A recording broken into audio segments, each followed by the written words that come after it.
Sa pagbubukas ng pelikula, ang dating ahente ng CIA na si Philip ay walang awang pinatay ang ilang miyembro ng mafia. Ang rason kung bakit niya ito ginawa ay dahil pinatay ng mafia ang kanyang asawa. Walang itinirang buhay si Philip sa lahat ng miyembro ng mafia kabilang na ang kanilang big boss. Makalipas ang 7 taon, si Philip ay nagpasyang lumipat sa Italia kasama ang kanyang anak na babae na si Vanessa na kasalukuyang nagtatrabaho sa intelligence agency. Habang sila ay nag-aalmusal, na-realize ni Philip na parang may isang grupo ng mga tao ang nagmamanman sa kanila. Kakatwang inutos ni Philip kay Vanessa na maghanda dahil may hindi tama siyang napapansin sa paligid at lumapit siya sa pinaghihinalaan niyang lalaki na umorder ng kape kung saan nakumpirma niya nga ang kanyang hinala kaya walang habas niya itong binugbog na nauwi sa isang matinding pakikibaka.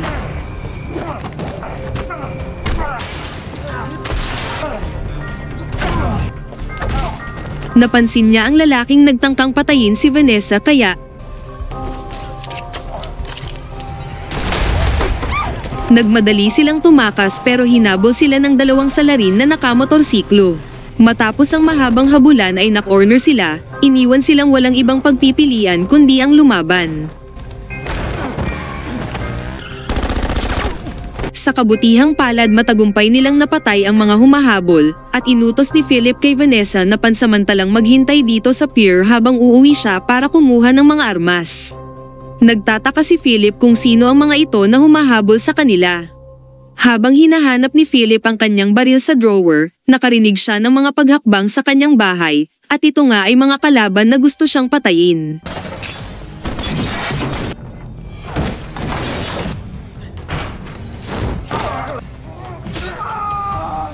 Pagkatapos nagmadaling bumalik si Philip kay Vanessa na kanina pa natataranta. Tanong ni Vanessa kung sino ang mga ito na gusto silang patayin, sagot ni Philip na wala rin siyang ideya. Nagpasya si Philip na dalhin si Vanessa sa kanyang tinubo ang bayan sa Slovenia sa liblib na nayon. Pinasuri niya kay Vanessa ang telepono na nakuha niya mula sa kaaway kanina, kung saan ang larawan ni Philip ang ginamit bilang wallpaper. Iniisip ni Philip na marahil may kaugnayan ang mga umaatake sa kanila sa dati niyang mga kaaway, ngunit hindi matandaan ni Philip kung sino ang mga ito dahil sa dami niyang nakaaway at napatay sa nakaraan. Pagkatapos pansamantala muna silang nagpahinga sa hotel para magpalipas ng gabi. Kinabukasan, pinagpatuloy na nila ang kanilang paglalakbay sa nayon. Pagdating nila doon, malugod silang tinanggap ng kaibigan ni Philip na si Govel, na siyang pinuno din sa nayon. Tila alam na ni Govel ang dahilan ng pagpunta nila dito sa nayon. Nagsimulang humingi ng tawad si Govel kay Philip at ipinaliwanag kung ano ang nangyari dito sa nayon 2 araw na ang nakakaraan. Isang grupo ng mga armadong kalalakihan ang dumating dito sa nayon na pinamumunuan ng lalaking nagngangalang Vlad. Hinaras nila ang mga residente at pinagbantaan ang ilan sa kanila. Pinahayag ni Vlad ang kanyang pakay na tinatanong sa bawat residente kung nasaan si Philip. Lumalabas na si Vlad pala ay ang nakatatandang kapatid ng mafia boss na pinatay ni Philip noon 7 taon na ang nakakalipas. Upang mapaamin niya sila, nagtanim siya ng takot sa mga residente kung saan pinapatay niya ang 2 mag-asawa. Dumating sa eksena ang babaeng nakamotorsiklo na nagngangalang Lydia at nagpakilalang pamangkin siya ni Philip. Nakiusap siya na handa siyang ituro ang kinaroroonan ni Philip kung pakakawalan niya ang mga residente. Ngunit dahil sa tagal ni Vlad sumang-ayon, sinamantala ni Lydia ang pagkakataon kung saan mabilis niyang inagaw ang baril at nagpumiglas na tumakas. Dahil dito pumagitna si Govel at nagmakaawa na sasabihin niya na ang totoo kung nasaan si Philip basta wag lang niyang saktan ang mga residente. Humingi ng tawad si Govel kay Philip dahil siya ang nagbigay ng lokasyon niya kay Vlad at ginawa lang niya ito alang-alang sa mga residente ng nayon at naiintindihan naman ito ni Philip. Pagkatapos binisita nila si Lydia para kamustahin kung ayos lang siya at pinag-usapan na rin kung anong susunod nilang hakbang. Samantala, binisita si Vlad ng kanyang tauhan upang ibalita na ang mga taong ipinadala niya ay nabigong tapusin si Philip at ngayon ay tumakas na sila sa kung saan.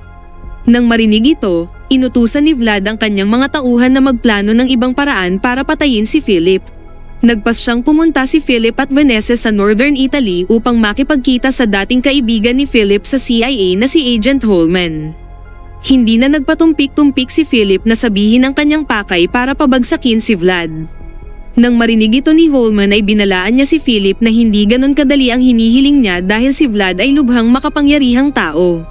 Subalit iminungkahi ni Vanessa ang isang kahinaan ni Vlad, yun ay nakawin ng lahat niyang pera na ikinonvert sa Bitcoin. Ang kabuuan ng lahat ng Bitcoin ni Vlad ay humigit kumulang $500 million at ang data ay inilagay sa isang flash drive na nakaimbak sa kanyang pribadong bangko.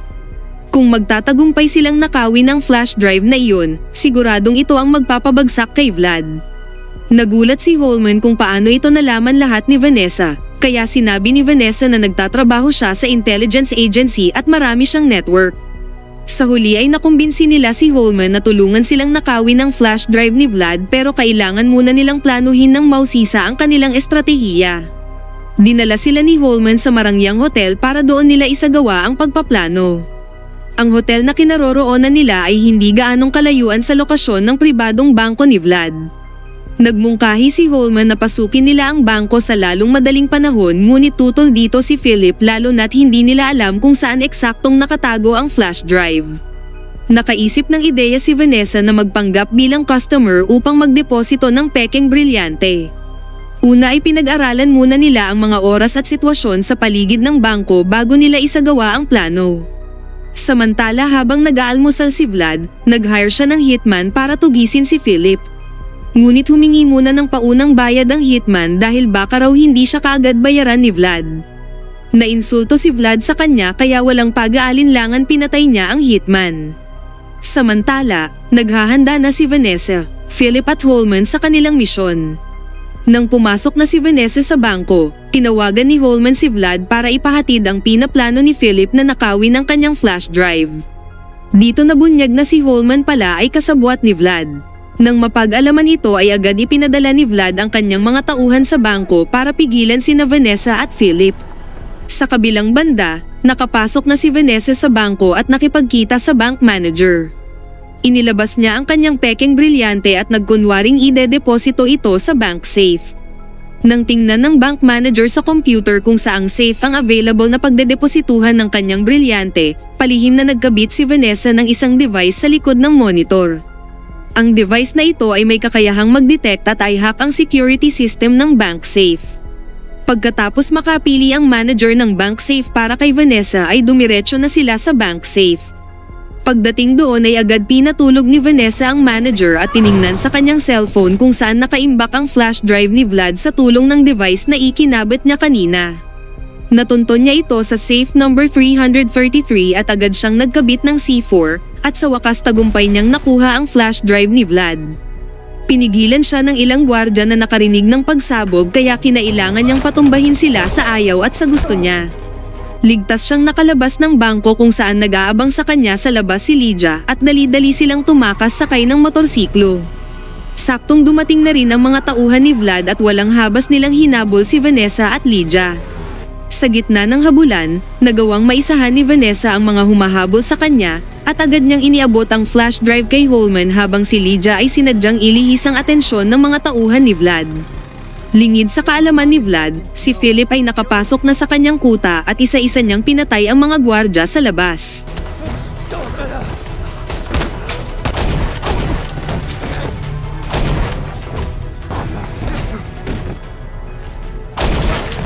Samantala si Lydia ay na-corner na ng mga tauhan ni Vlad, pero hindi siya basta sumuko at sinubukang tumakas sa pamamagitan ng pag-akyat sa pader, ngunit sa kasamaang palad ay nahuli din nila siya.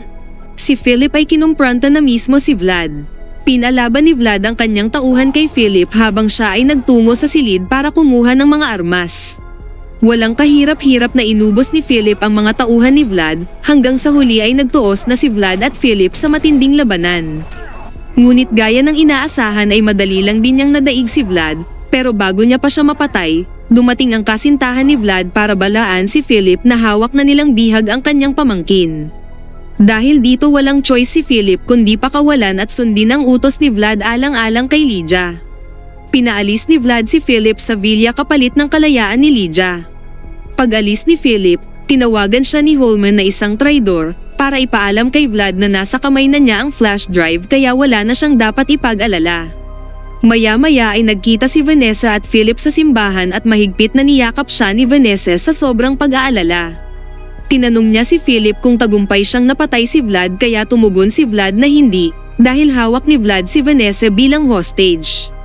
Nang marinig ito ay nakaramdam si Vanessa ng pagkakasala sa sarili dahil siya ang nakiusap kay Lydia na tulungan sila.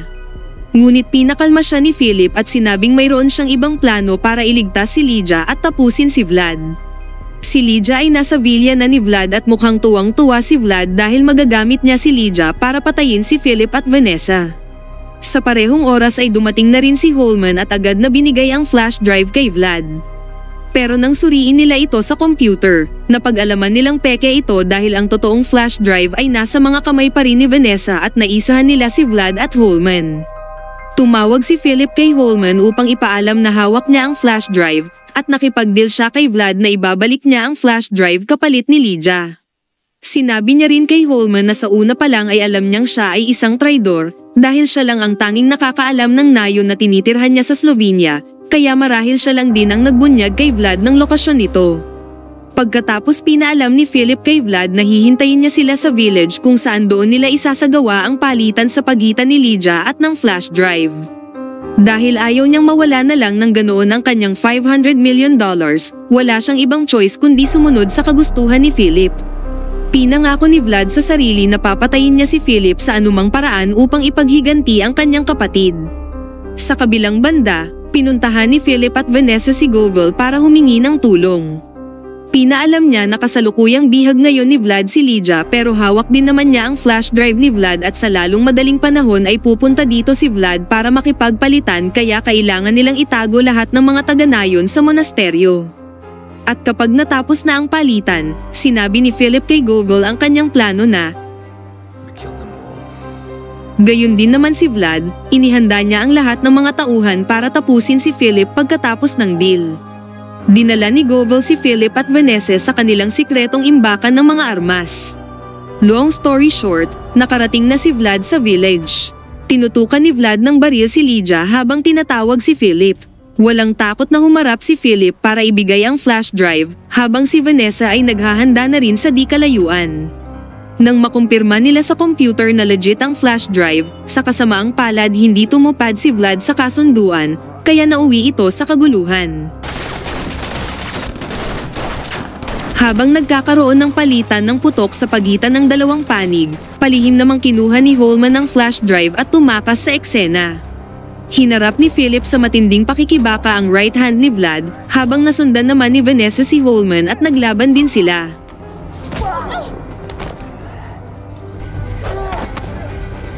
Matapos mapatay ni Philip ang right hand ni Vlad, papatayin na sana ni Holman si Vanessa. Mabuti na lang dumating sa tamang oras si Philip at binugbog si Holman kung saan nasira pati ang flash drive sa proseso.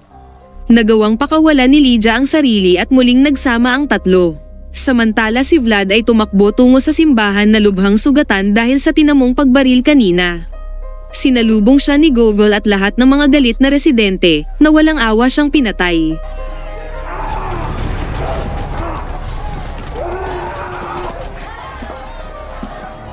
Kinabukasan, ang buong nayon ay masayang naglunsad ng victory party.